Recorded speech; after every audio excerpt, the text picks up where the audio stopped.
The sun dipped low as shadows stretched across the coastal town. Waves broke against the rocky shore, whispering legends older than the sailors who feared them. Jonathan Reed, a historian driven by obsession, stared into the horizon with eyes that betrayed both wonder and dread. He whispered, "How many lives has the triangle swallowed whole, and why does it still hunger?" His words drifted into the salt-heavy wind, merging with the echo of crashing tides. His research had consumed him for years, yet the deeper he dug, the more elusive the truth became. Locals spoke of storms rising without warning, instruments failing, and ships vanishing without distress calls. But Jonathan refused superstition, clinging to the belief that science must hold the key. Tonight, he embarked on a journey not just to record data, but to challenge the ghosts of the deep. Lanterns flickered on the docks, fishermen crossed themselves, and gulls screamed overhead as if mocking his resolve. The sea smelled of iron and secrets, and every breath carried the weight of centuries of unanswered questions. Jonathan clenched his journal, muttering, "Truth lies where fear lives." The wind sharpened as Jonathan walked deeper along the creaking docks. Each step echoed like a drumbeat of defiance against superstition. He recalled old newspaper clippings, pilots vanishing mid-flight, ships without wreckage, and compasses spinning madly. "Coincidence or chaos?" he muttered. A fisherman grabbed his arm, warning, "Best leave the sea its secrets." Jonathan pulled away, replying coldly, "Secrets are why I came." His obsession carved him apart from their fear. He believed the Bermuda Triangle held answers hidden in scientific patterns, not curses. Yet a shiver raced down his spine, not from the cold, but from the weight of unseen eyes in the fog. The sea seemed alive, breathing in rhythm with his heart.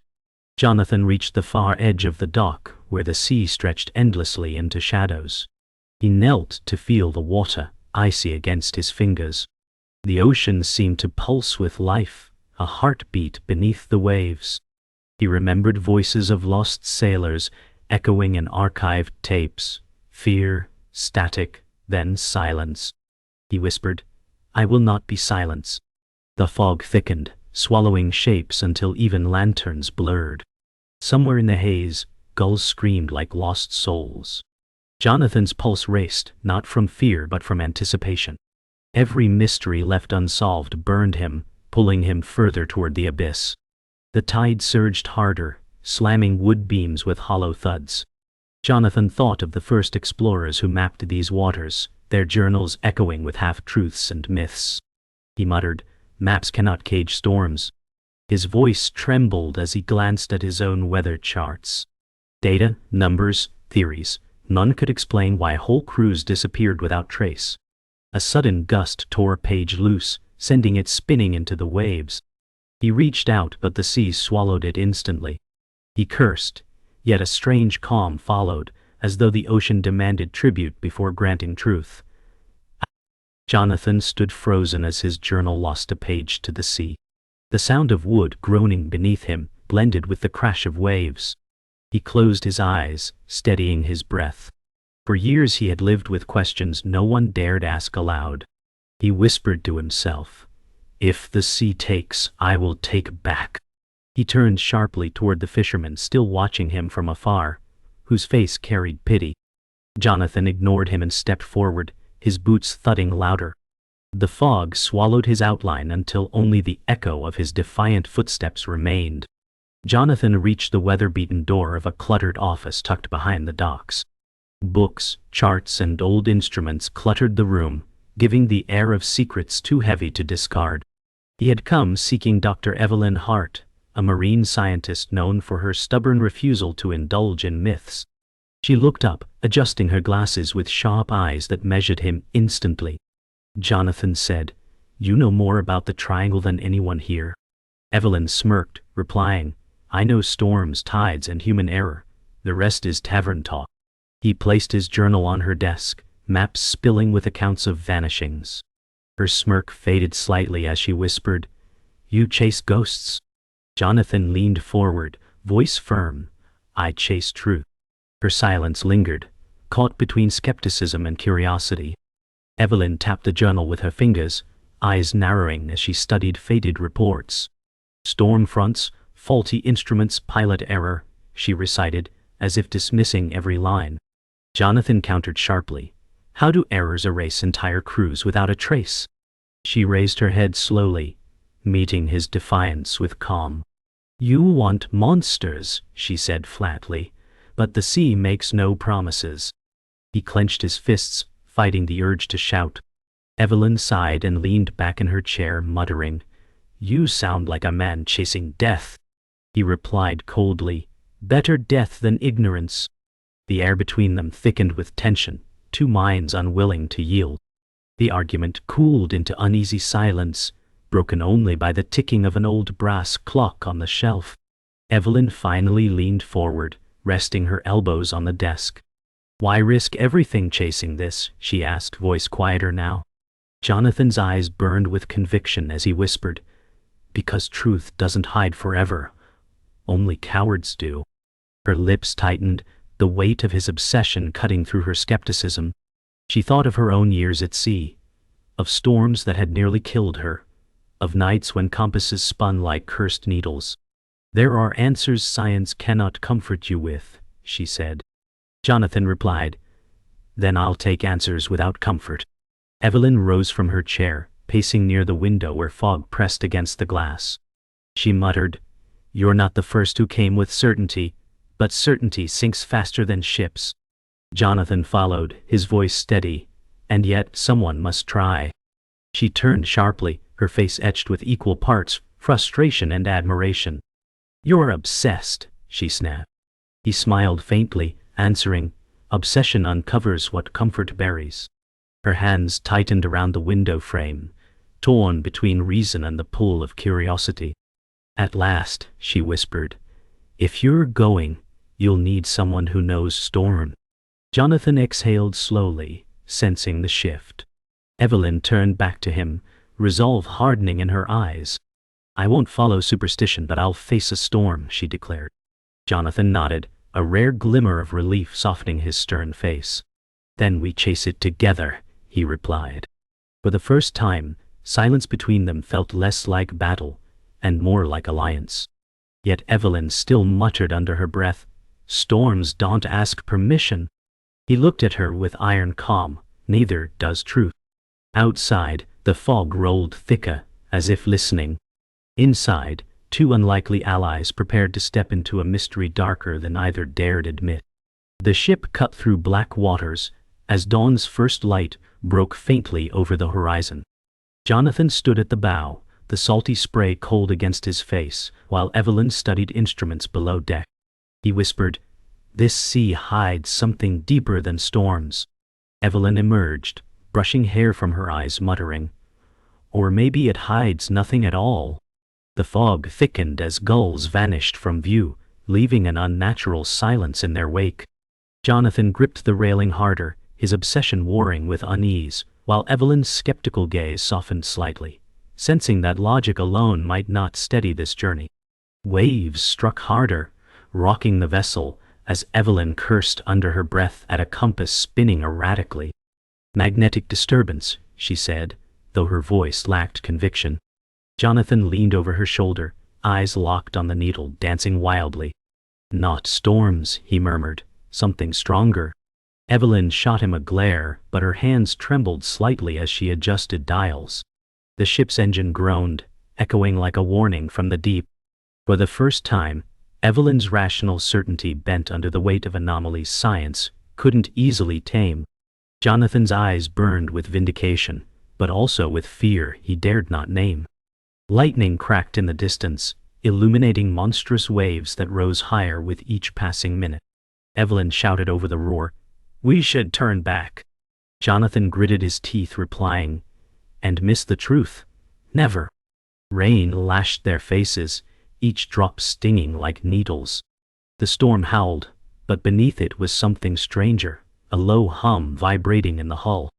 Evelyn froze, whispering, "Do you hear that?" Jonathan nodded, though dread shadowed his determination. The ocean no longer felt alive, it felt watchful, as though it had noticed their intrusion. The ship lurched violently as water slammed across the deck, nearly knocking Jonathan off his feet. Evelyn grabbed his arm, pulling him back from the edge with raw desperation. "Your obsession will drown us," she shouted. Jonathan steadied himself, replying harshly, "Truth is worth drowning for." Her eyes filled with anger and fear, torn between logic and loyalty. Another surge hit, rattling every bolt in the vessel, while the humming beneath them grew louder. The sound was no storm. It was like the ocean itself was singing, a song no human was meant to hear. Darkness closed in as the storm reached its height, the vessel tossed like a toy in a giant's hand.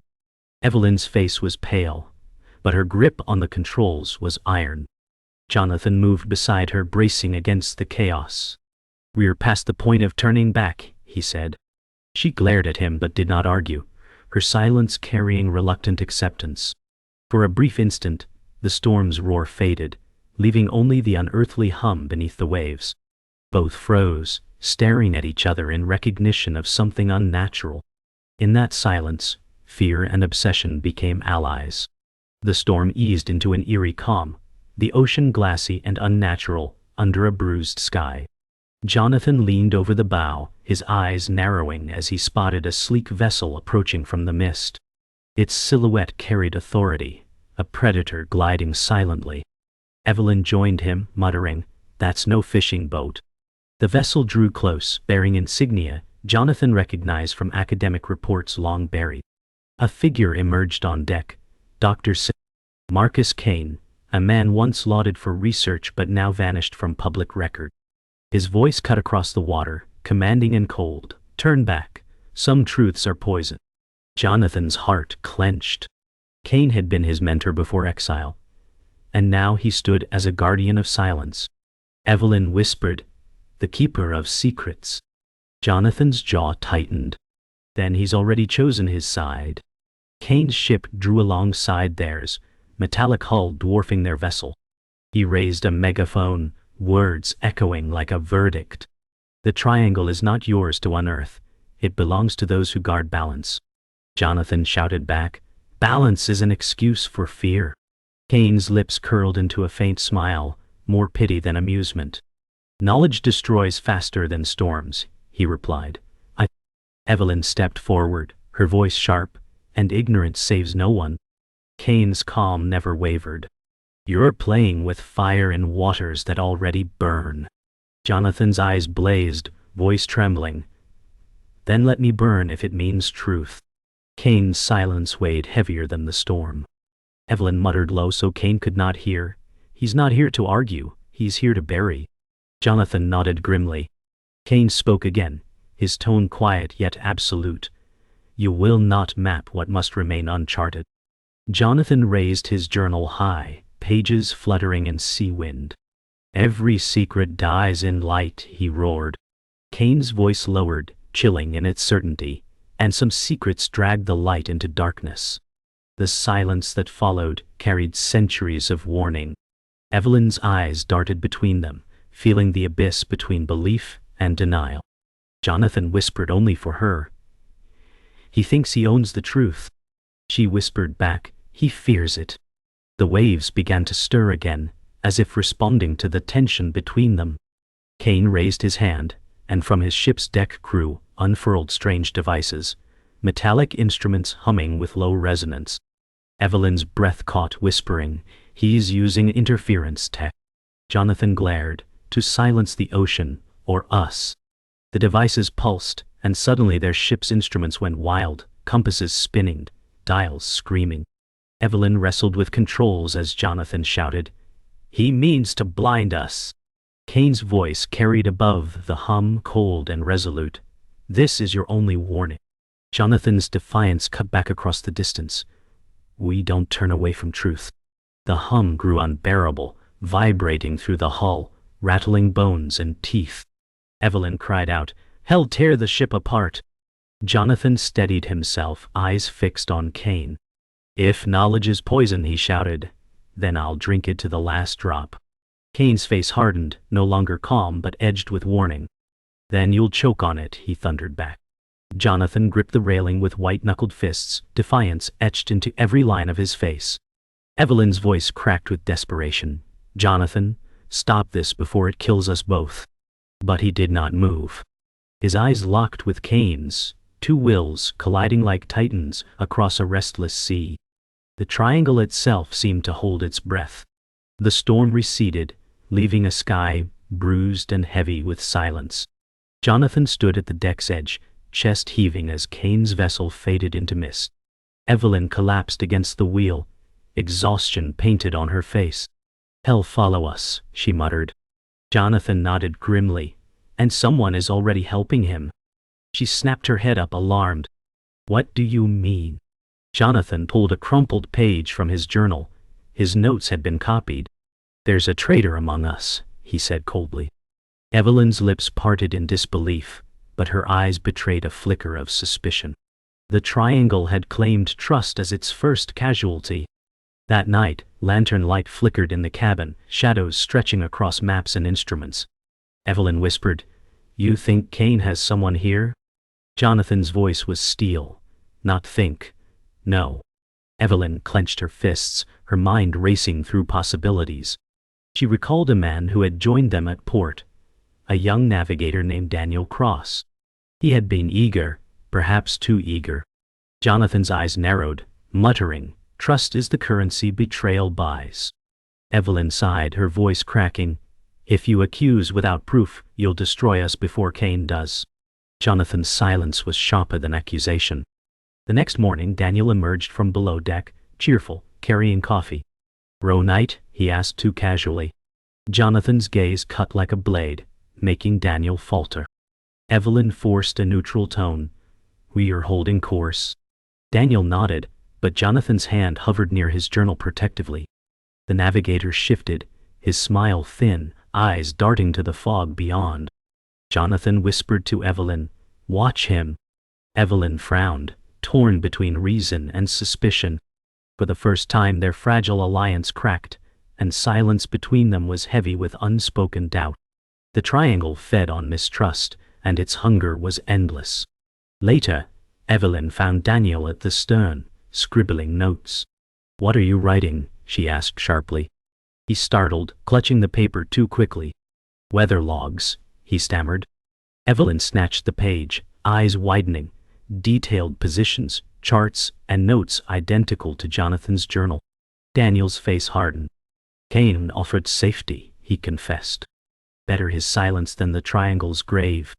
Evelyn's chest tightened with rage. "You sold us?" Daniel's voice rose, desperate. "I saved myself." From the cabin, Jonathan's voice thundered, "You doomed us all." Jonathan stormed across the deck, fury radiating as Daniel backed away. "You don't understand," Daniel pleaded. "Kane promised protection." Jonathan's voice cracked with betrayal. "He promised chains." Evelyn shouted, "Stop this before blood is spilled." But neither man yielded. Jonathan's fists shook with restraint, as Daniel's eyes filled with terror. The storm clouds gathered once more, as though the sea itself demanded judgment. Lightning flared, revealing three figures frozen in betrayal, rage, and fear. For the first time, Jonathan's obsession collided with raw human frailty. Trust shattered, and the triangle claimed another offering, not a life, but loyalty. The sea roared louder than their voices as night swallowed the horizon. Daniel sat bound near the mast, head low, his betrayal carved into silence. Evelyn steered with trembling hands, sweat mixing with sea spray. Jonathan stood beside her, gaze fixed on the compass needle spinning without pause. "The ocean bleeds its secrets tonight," he murmured. Evelyn's voice cracked. "This isn't science anymore." Jonathan replied, "Then it's something beyond science." Lightning carved jagged lines across the sky, revealing waters that glowed faintly blue beneath the waves, as if the sea itself held fire. Daniel lifted his head weakly, whispering, "I told you. It swallows everything." Jonathan's jaw tightened. Not truth. Never truth. The glow beneath the water spread like veins of light, pulsing in rhythm with the ship's groaning hull. Evelyn gasped, "Bioluminescence can't do this." Jonathan whispered, "No, this is something older." Daniel thrashed against his ropes, crying, "We will have to leave. Kane was right." Jonathan turned sharply, his voice cutting. "Kane hides because he fears what he cannot control. I will not fear." Evelyn's hands trembled as she muttered, "Or maybe you'll destroy us chasing it." The ship jolted violently as if struck by something unseen. The hum they had heard before rose again, deeper, closer, shaking the marrow in their bones. The water erupted upward in sudden pillars of spray, as though unseen giants stirred beneath. Jonathan fell to one knee, clutching his journal against his chest. Evelyn screamed, pulling the wheel hard, fighting to steady the ship. Daniel's voice broke into sobs. "It won't let us go." Jonathan shouted, "It's not holding us, it's showing us." Evelyn glared, voice ragged, "Showing us what? Death?" Lightning flashed again, and for an instant, massive shapes loomed in the glowing water, forms too vast to name, too alien to belong. Jonathan's voice shook as he whispered, "Not death, memory." The air vibrated, as if filled with invisible strings plucked by unseen hands. Evelyn shouted, "The readings make no sense." The instruments spun, sparking before going dark. Jonathan gripped her shoulder, whispering, "It's rewriting what we think we know." She snapped back, "Or it's tearing us apart." Daniel screamed, "You don't understand, no one survives this." Jonathan turned toward him, voice a mix of fury and awe. "Then let history mark us as the ones who dared."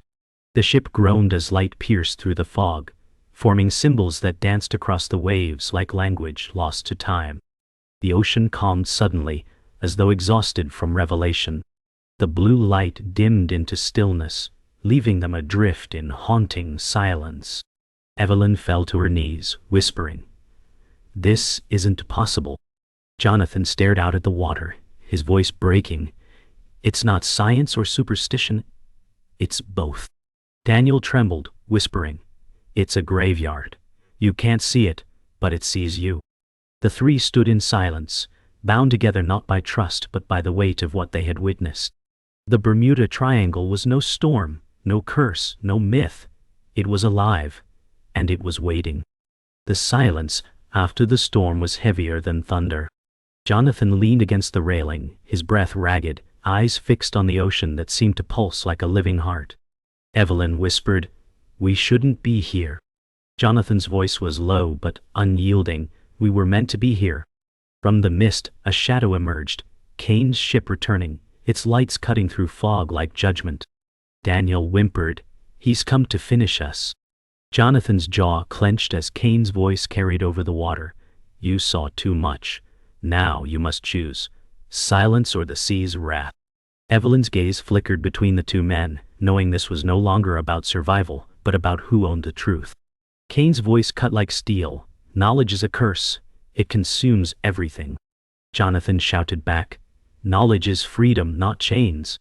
Evelyn stepped forward, trembling but firm. "Both of you are wrong. Knowledge isn't curse or freedom, it's responsibility." Kane's cold smile cracked into something darker. "Responsibility? Then carry it to your grave." He gestured, and his ship's humming devices flared again, the air trembling with unnatural resonance. Evelyn clung to the wheel, shouting over the noise, "Hell sink us to erase what we've seen." Jonathan's eyes blazed with fury, voice rising above the hum. "Then let him try." The hum rose until the sea itself seemed to scream. Waves twisted unnaturally, glowing symbols erupting once more across the surface. Evelyn's voice cracked, "It's answering him." Jonathan slammed his fist on the railing. "No, it's answering us." Daniel sobbed, "We're already dead." Kane's ship lurched as light surged upward, striking both vessels. For a moment, everything froze. The crew, the ships, the sea, suspended in brilliance. Jonathan whispered into the silence, "Truth has a voice." Evelyn clung to the wheel, tears mixing with spray, whispering, "And it always costs." Kane's face twisted as though fighting the very ocean he sought to control. The light collapsed into silence, leaving both ships rocking in exhausted seas. Kane staggered, his voice ragged, "You'll never survive with what you've seen." Jonathan answered, voice soft but steady. Survival isn't the point. Evelyn placed a hand on Jonathan's arm, whispering, "Don't let obsession take the last of you." Jonathan's face softened briefly, then hardened once more. Kane shouted, desperate, "The triangle doesn't reveal, it consumes." Jonathan's reply was quiet but final. "Then let it consume me. But not my silence." Kane's ship drifted back into fog, retreating like a shadow, beaten but unbroken. The sea fell quiet, unnervingly still. Jonathan stood at the bow, journal clutched against his chest, staring into endless water. Evelyn's voice was weary but steady. "What now?" Jonathan whispered. "We carry it." She shook her head, whispering, "It will break you." Jonathan's eyes glimmered with both triumph and sorrow. "Truth always breaks. That's how it remakes." Daniel lay silent, broken by betrayal and fear, a warning of what obsession and cowardice cost. The Bermuda Triangle remained vast and waiting, its secrets not defeated, but merely acknowledged. As dawn lit the horizon, Jonathan closed his eyes. He had uncovered truth, but at a price that would haunt him forever.